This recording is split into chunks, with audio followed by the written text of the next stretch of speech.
Okay, so I'm gonna preface this video by saying that I don't want to be this YouTuber that's always talking about negative news revolving around video games. Yeah, I made a video about, 10 days ago saying that the new Spider-Man update is completely broken. I'm probably gonna milk it and make a follow-up video on that. Don't hate the player, hate the YouTube algorithm, but in all seriousness, there are a lot of YouTubers out there that do talk negatively about video games 100% of the time. And I don't really want that for my channel. So in today's video, we're actually doing a follow-up on the Halo Infinite progression system.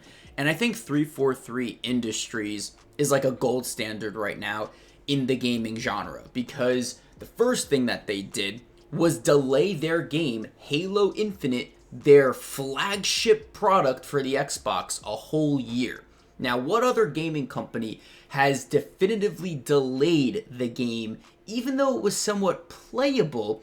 What other company delayed their game for a full year to make it the best possible game it can be? No industry has done that in the past few years. Every AAA developer is saying, yeah, push this game out, crunch time, do 70, 80 hour weeks, maybe even 100-hour weeks. Don't get sleep, you know what I'm saying? And just push this game out before the quarter ends so we can hit our quotas and have shareholders be happy. That's what all other video game companies are doing. That's what all AAA developers are doing, except for 343 Industries. They delayed Halo Infinite a whole year, and the gameplay is honestly close to flawless. Other than maybe cheaters here and there, which I don't really experience all that much, the game is really good in terms of gameplay. Now, about a week ago, when the Halo Infinite beta, or I guess not beta, multiplayer game mode came out that was free for everybody, basically everyone was destroying 343 for the awful progression system that the Battle Pass has. If you guys don't know, it's a similar system to Fortnite,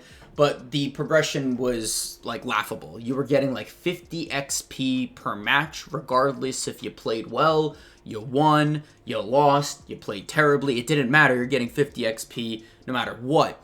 And then the only way you were actually able to progress in the Battle Pass was to really do challenges. And the challenges gave you about 250 to 300 XP. You need 1,000 just to level up one time. So sometimes people are at this game for, a few hours a day just to complete some of the challenges, and people don't have time for that. They're going to go to other games if that is the case for Halo Infinite. And there's actually been some changes. 343 is already coming out with updates to make the game better because they know people's attention spans are short, including my own. And if a game isn't good, the first week of launch, maybe even the first couple of weeks, I'm jumping to something else. I'll play some single player games. I don't need to have, 2K downloaded on my, PlayStation or, Madden just to, play football or basketball. I'm over that point. You know what I'm saying? If a game is not good and it's not finished, then I'm just going to go to something else. But 343 Industries did respond.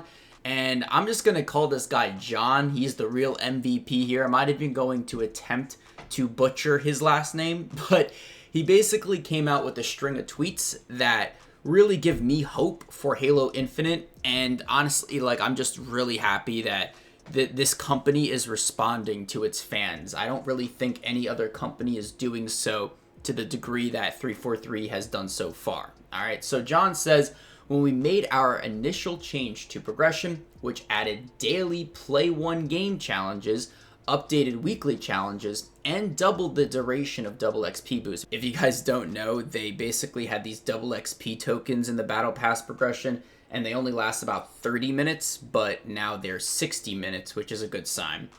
We promised that we'd monitor the data and make additional changes if needed. Now it's time to follow up on that.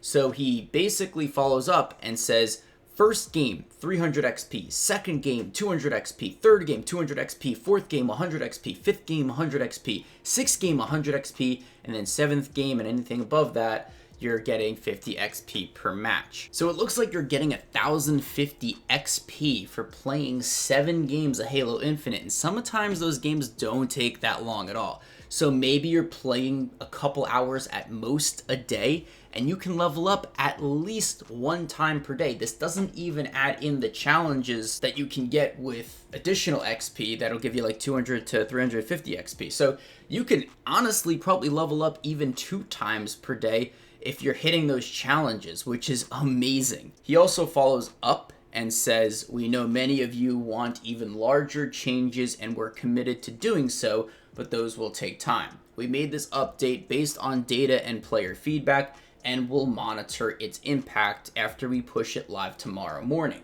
As always, keep sharing your feedback." So this update, at the time that this video will go to YouTube, the update is live already. And honestly, man, like, the progression was one thing. Gameplay is already flawless. If they get the progression knocked down to the T, maybe even change the XP that you'll get based off of player performance if you win, this game is easily going to last a few years in terms of longevity, in terms of replayability.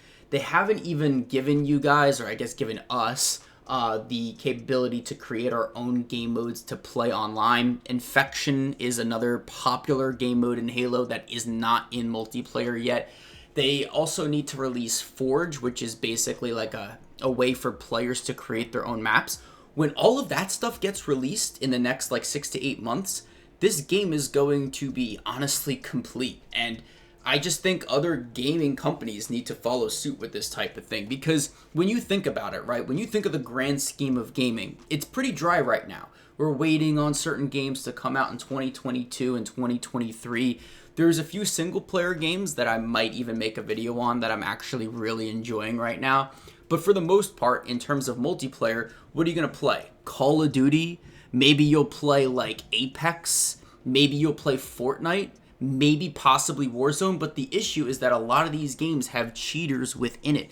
So at best case scenario, maybe you're playing like Call of Duty here and there after work. But a lot of these games are pretty much dry right now. Like, there's not like originality. There's not like player improvements. A lot of these games have cheating, but Halo, like, I haven't seen much of that. The gameplay has just been like great. It's like a perfect mix of being modern and then also at the same time having like the old nostalgic feel of Halo. So overall, I just think the game is really good.